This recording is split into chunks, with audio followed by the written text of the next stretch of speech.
my brain that just still is shocked and stunned. How is autonomy up for debate? It's also just devastating to have to witness politicians debating their existence. Debating their very existence. Yeah. I can't even comprehend not being able to do this right now. I know that if I'm feeling that way, I know other people are too. Queer survival and trans survival matters. These lives matter, their healthcare matters, and our joy also matters. You're listening to Solving for Joy. I'm your host, Dr. Chrissie Ott, a multi-boarded integrative physician and professional certified life and career coach. This podcast is about joy, what it means, how we find it, and the creative ways people are solving for it in their own lives. I'm so glad you're here. Hello, everyone, and welcome to today's episode of the Solving for Joy podcast. Get ready to hear a lot of laughter. We are hosting the one and only Dr. Anna Larson today, who is a beam of sunshine embodied. And what I want to talk about is this. There's a difference between feeling supported and feeling safe. There are many people doing meaningful work in spaces where they are technically welcomed, but still holding parts of themselves back, still bracing, still editing.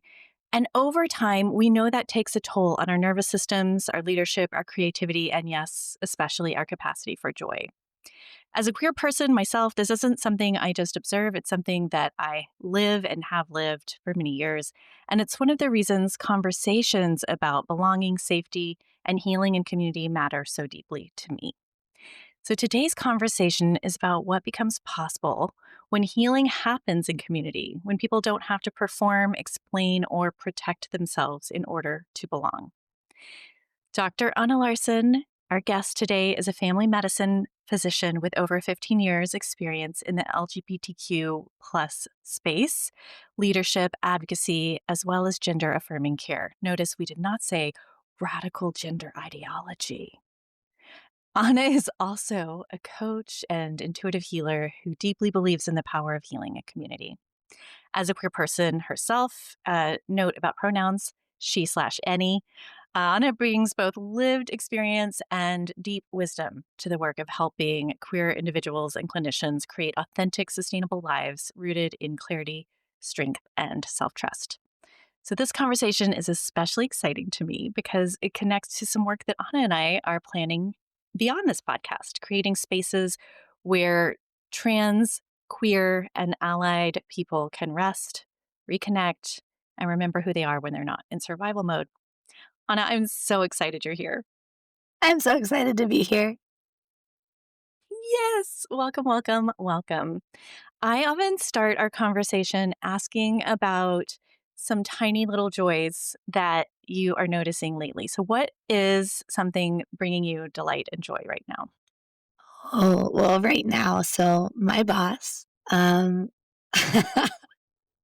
made um a holiday week of holidays. And one of the week of holidays was this log cabin day. And it was like, wear your flannel, wear neutral colors, and I was like, oh my gosh, I have all of this. I cannot wait to go to the lesbian party. And that's what I termed it. And so the other queers in the organization also came and met up, all in our flannel. And it was so funny and so great and just made me smile. And I brought in flannel for everybody. There's flannel like all over because we have a lot Flannel of flannel. everywhere. And it just made me so happy. I was like, this morning, when I was getting ready, I was like, okay, do I wear this? Do I wear this? And my spouse was like, oh dear God. And I was like, don't hate. Don't hate. Half of this is yours. So that very much gave me joy today. That is so fun. I happen to also know that there is a super powered cuteness source in your life right now. So you might might get some joy out of that little person too. Oh my gosh, yes, so we're actually in matching flannel right now, but somebody else is watching her. She's 9 months old, and, I thought was gonna be joining us because I was like, I can't find childcare," but, ask and you shall receive around here, so oh, thank goodness, because as soon as she starts crying, my mind is, like, shot. Yes. Yes. I was treated to a little video of her laughing this morning, and that brought me a bunch of joy. Oh my gosh, we were calling our senators this morning, and she was just, like, laying next to me, and I was like, "This is, like, the best moment ever, and we're doing really hard things right now, and this Aw. is the cutest thing I've ever seen." And I'm so glad that I have her with me right now. I wanna, like, zoom in. That's incredible. So you were sitting there snuggling the cutest baby on the planet and calling your senator in order to advocate for. So, yes, so as I'm sure many people are aware, there is some pretty terrible legislation that has passed the House. It is not expected to pass the Senate. And I think it never hurts to call my senators and tell them why it's so scary. And so, one of those pieces of legislation is, if you provide gender affirming care to youth, you could face prison time. And that, oh, I'm in a state right now. I'm in Missouri. I live in Missouri. And I can't do the care that I was trained to do. And I'm actually very lucky that I moved here, because had I been taking care of my patients and someone told me that I legally would not be able to provide the care that my patients needed, I would have lost my mind. Like, I would have just, like, I think, like, my brain would have just, like, exploded, right? And my heart would have exploded and my Mm. soul would have exploded. And that's actually really where the idea for the retreat that we're doing actually came from. Is that I was like, I can't even comprehend not being able to do this right now. And I know that if I'm feeling that way, I know other people are too. And a lot of the attacks on the trans community hit me in a very and on other marginalized communities as well. I mean, you've seen that in our immigrants and I, it's hard, right? And so it just hit me in this very deep place of it not being safe to be myself. Like, I mean, I went back to like teenager years here and I Mhm. was like, holy moly, this is crazy. And so I know that a lot of other people have felt similar things. And I have this precious baby, and we started calling our senators together during our breastfeeding time because I was like, I think oxytocin is like the best hormone in the world. And I was like, okay, for me to be able to call my senators, my representatives right now, I'm gonna need some of that. So Mm. it became our time together where Addie and I would call our senators together, and it was really precious. Yeah, so it's like gives me joy, and I feel like that's how I'm able to get, through those phone calls and feel better about That is a advocacy. first for sure, like, operationalizing the oxytocin hit from breastfeeding. Like, how am I gonna leverage this? That is a super special moment. I freaking love it. Like, how do I use this to further subvert the system? It was like this week, I was like, "You're learning advocacy, young kiddo." Oh, that's so sweet. Yeah, thank you for feeling your feelings, first of all. Yeah, it's been a whole process, I think Yeah. it's, something that I've noticed with a lot of my friends and chosen family. I think we're all feeling those, like, really deep wounds kind of be retriggered, and I've noticed that I've needed extra kindness to myself around it. Yeah. A little slowing down, a little time devoted to feeling those feelings. I I connect with this moment as surreal. There's a part of my brain that just still is kind of shocked and stunned that we need to interact with anybody else around this at all. I mean, a person's autonomy is at the core of this. There is autonomy at the core of this. How is autonomy up for debate? I don't have an answer for that rhetorical question. But even though in my household, we don't have an acute situation being blunted by these aggressive stances and policies, I know plenty of people who are in places where they are getting directly impacted by them. And I know many physicians, especially those in academic institutions that lead, pediatric endocrinology, for example, who are just astounded that these large, powerful institutions have simply rolled over and submitted um, at at their legal representation's advice. I'm sure, but I mourn, I grieve, I resist. Yeah, it's so hard. I mean, I feel like a lot of people right now are caught in between, a rock and a hard place with trying their best to, take care of their patients and trying their best to not lose funding. And a lot of people just don't understand. I think it's like, I mean, I'm sure that's a goal, right? You target a marginalized enough population that there's not going to be as much outrage, and so you're gonna be able to push the envelope further, and it's also just devastating, I think, right now for youth to have to go through that and have to witness politicians debating their existence. Debating their very existence. Yeah.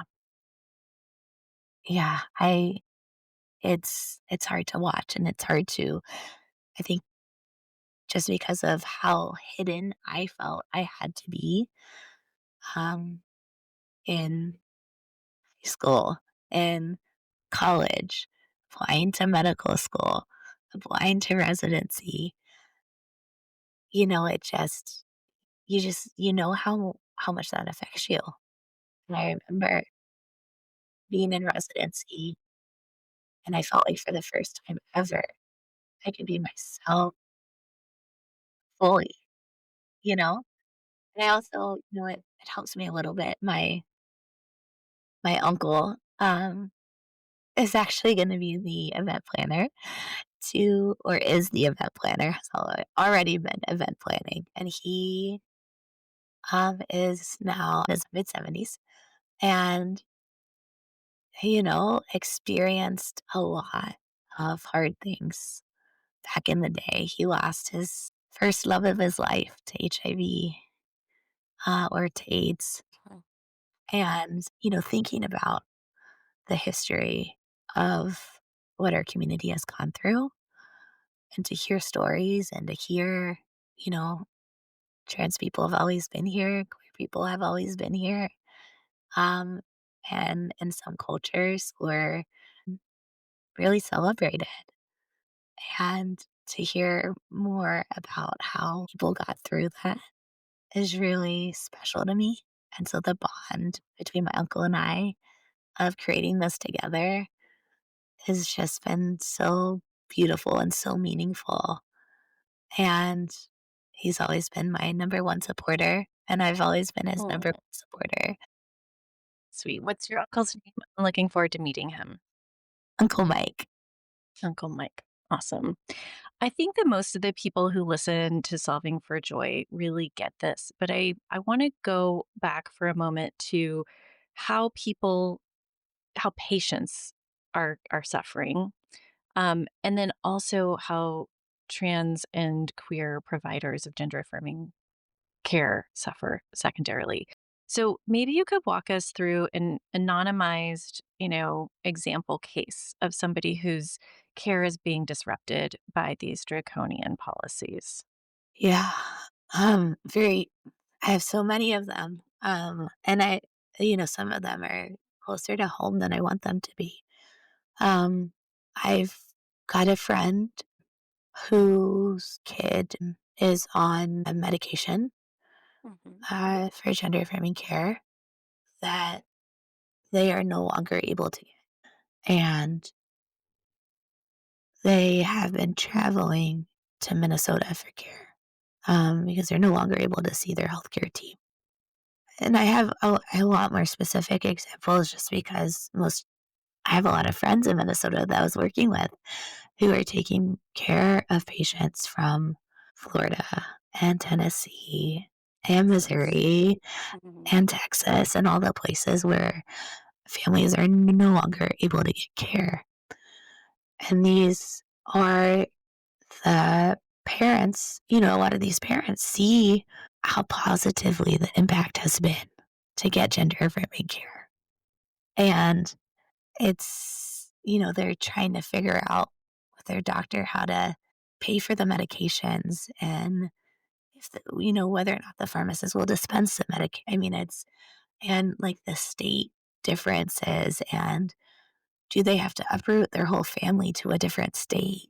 Mhm. And I know quite a few who have ended up leaving the country. And I know people who are just traveling for care. And these are the people who are privileged enough to have their resources to be able to travel. And it's devastating. And there aren't enough people taking care of these patients because you have people who are doing this care that in these states Yeah. who can no longer do this care. And some of them have uprooted and moved to other states. You know, it's putting patients in a really hard spot. It's putting families in a really hard spot. And it's putting um, the people who take care of them in a really hard spot. Yeah. And the majority of people who do this care are typically end up being LGBT themselves or, Mhm. have some very close relationship as to why they go through all these extra barriers and continue to do this? Yeah. And They have so a I just, story. They have a story that helps them stay active and committed to action in yes. the face of this suppression. I mean, we haven't said it out loud, but I think that it's really clear and implicit that, kids or adults or young adults who have gender affirming care needs that are not met have extremely difficult to treat psychological anguish. They have existential anguish. They complete suicide far more than their counterparts. And so, this really truly is for that subset of young people a life or death situation. So I am grateful to have this conversation and help connect people to ways to help. So in that vein, I mean, we are collaborating to hold space and to bring people together to remind them they are not alone. There are ways for us to gather in safe places.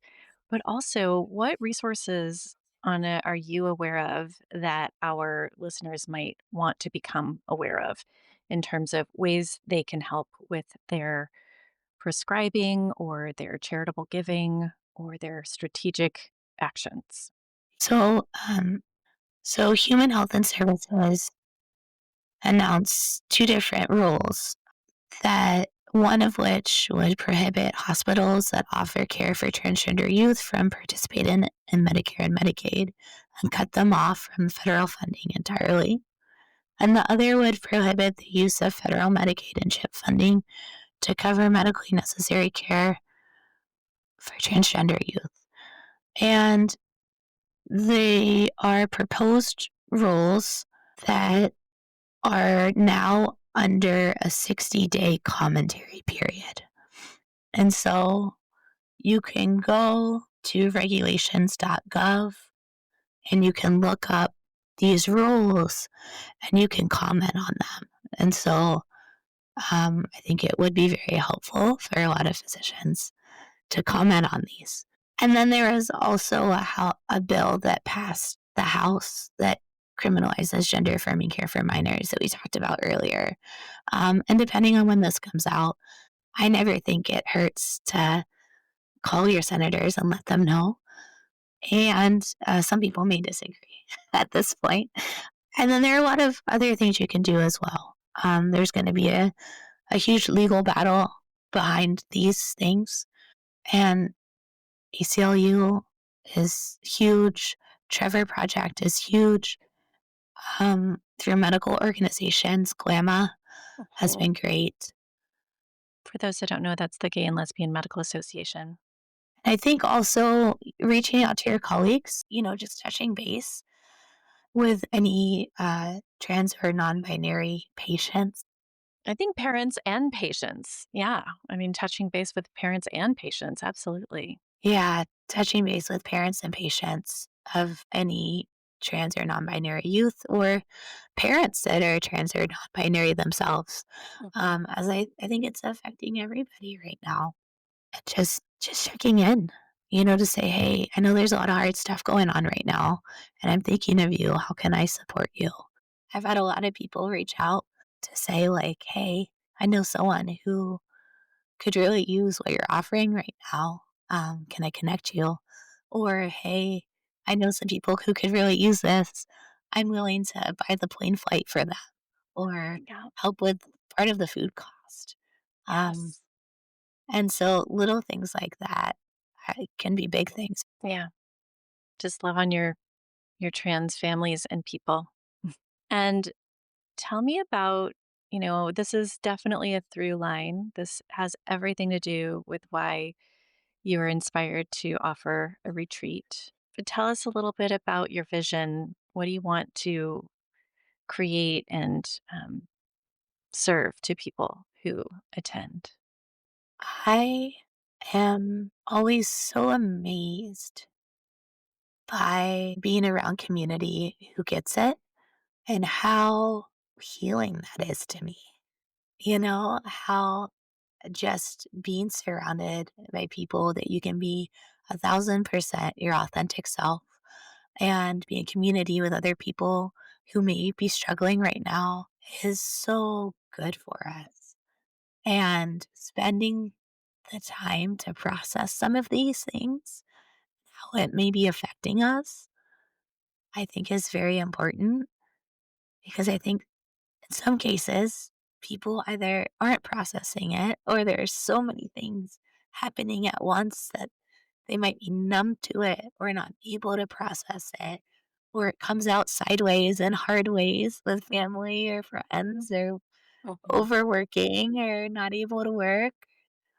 And um, I really felt like I needed something. Like I personally really felt like I needed a space and more time to process this and also grieve and also just be and have fun and laugh and just, do the things that really, I think, as humans, make us more of ourselves and better people, or better versions of ourselves. And so I felt like that's what I really needed. And every time I've given myself that, I've been better for it. And my patients have been better for it. And my family has been better for it. And so I just saw a lot of the people around me struggling. And there wasn't one space that, I could say, "Hey, everyone come here." Because like a lot of my people are different gender identities and different areas, right? And they didn't all meet one criteria where they could all go to this one thing. And so I wanted to create a space where if you felt like you needed to be there, you could be there. So give us the details, Anna. Where and when and how do people sign up or refer a friend to think about it? Absolutely. We have a website, cultivatepride.com. You can also find me on Instagram. It's queerdoc.anna, ANNA, like in Frozen. And you can message me. And then my email is Anna, ANNA, dot Larson, LARSON, dot DO at gmail.com. Awesome. The information is all there at cultivatepride.com, and it's going to be a couple of beautiful days near the water in Bodega Bay, California, south of San Francisco. It's going to be beautiful. I feel like, thinking about and connecting to queer joy and trans joy is a very special, specific, and non monolithic kind of thing. Just like in the peak time of Black Lives Matter a few years ago, I saw a lot of signs that remind us Black joy also matters. And queer survival and trans survival matters. These lives matter, their healthcare matters, and our joy also matters. So there is joy in coming together in community, as there is in all communities.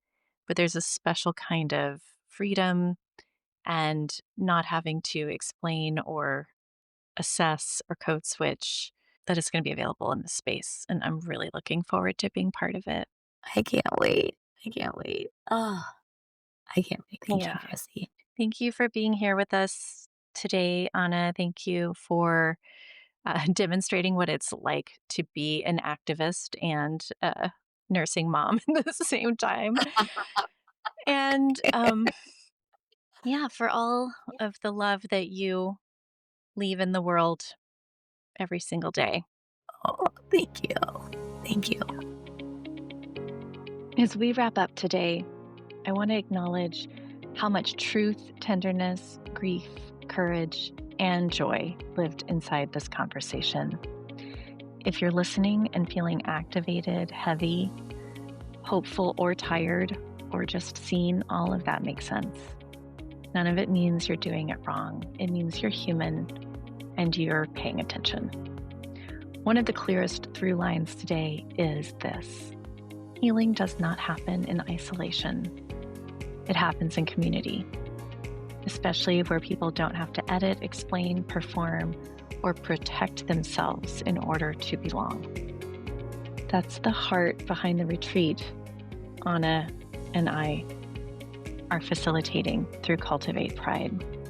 It's a few days together near the water in Bodega Bay, California, created specifically for trans, queer, and allied people who need this space to rest, process, reconnect, and remember who they are when they're not in survival mode. If this conversation stirred something for you, whether it's for yourself or someone you love, I invite you to learn more at cultivatepride.com. And whether or not that retreat is for you, I hope that you take this with you. Your joy matters. Your safety matters. Your voice matters. And you do not have to carry all of this alone. Thank you for being here. Thank you for listening. May you have a restful holiday with moments of slowness and deliberate pacing. I'll see you next time on Solving for Joy.